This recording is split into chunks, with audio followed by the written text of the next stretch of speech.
As we draw segments, rays, and lines to form angles, they cut arcs on the circle.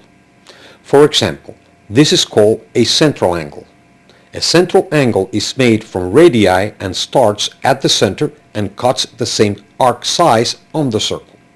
So if the central angle is 50 degrees, then the arc it makes on the circle is also 50 degrees. Now this arc is called the minor arc, and what is left on the circle is called the major arc. Major arcs are greater than 180 degrees and minor arcs are less than 180 degrees. If an arc has exactly 180 degrees, it is called a semicircle.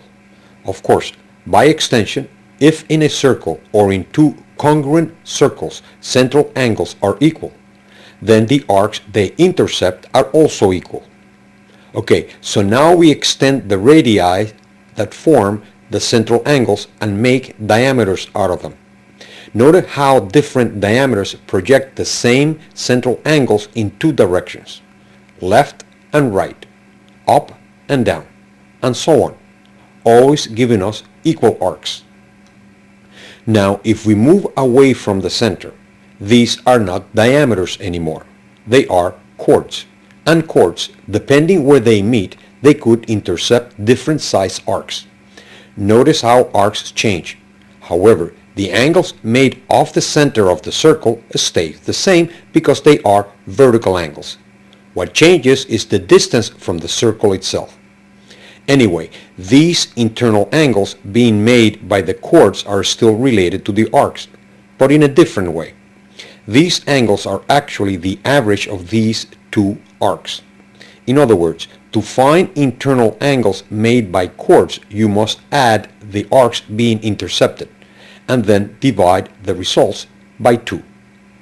For example, if this arc is 100 and this arc is 30, then the internal angles are 100 plus 30, or 130 divided by 2 is 65 degrees. And this angle made by these two chords is 40 plus 60 equals 100, divided by 2 is 50 degrees. A special case of two chords crossing in a circle is when the chord is also the diameter and meets another chord at 90 degrees. When this happens, the diameter becomes the perpendicular bisector of the second chord, and then the arcs being intersected by the bisecting diameter are congruent. So if diameter AB is the perpendicular bisector of chord CD, then CE equals DE, and arc AC equals arc AD. So if arc AC is 55 degrees, then arc AD must also be 55 degrees.